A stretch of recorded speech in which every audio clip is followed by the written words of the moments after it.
हथवा में शोभेला, हथवा में शोभेला, धवला पहाड़ हो बुलैया जानी हमनी के।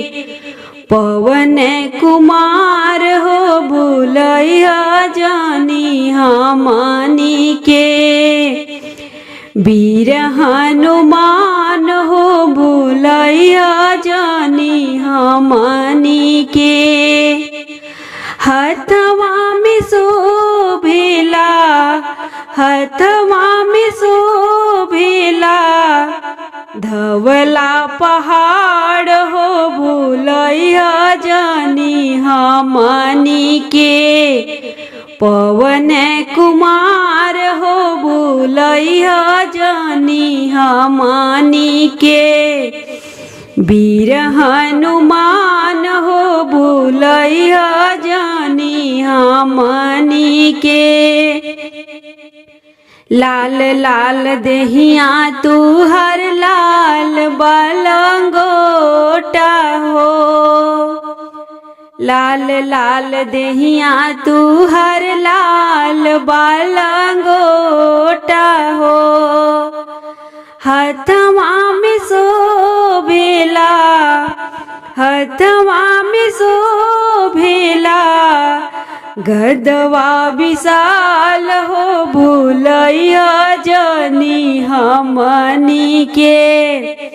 वीर हनुमान हो बुलैया जानी हमनी के।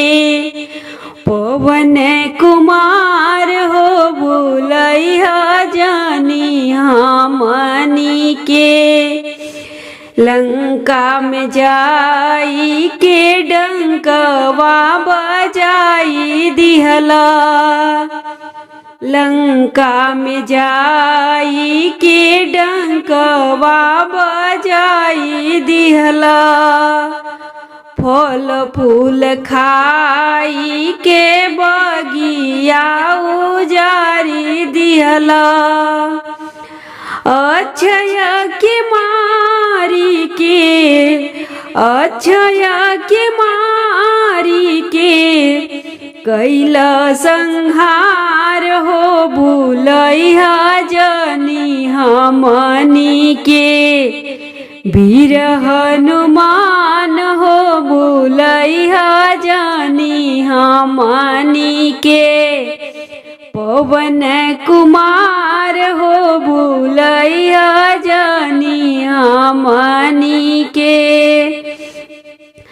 राम राज गद्दी पवला लोग सब आइल। राम राज गद्दी पवला लोग सब आइल।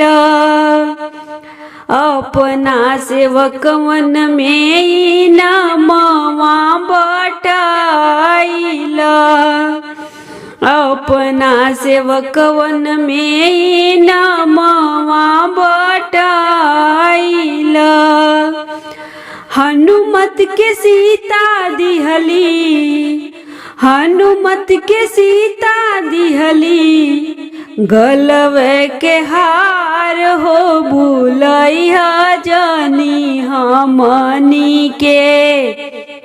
वीर हनुमान हो बुलैया जानी हमनी के। पवन कुमार हो बुलैया जानी हमनी के। अंजनी के लाल हो बुलैया जानी हमनी के।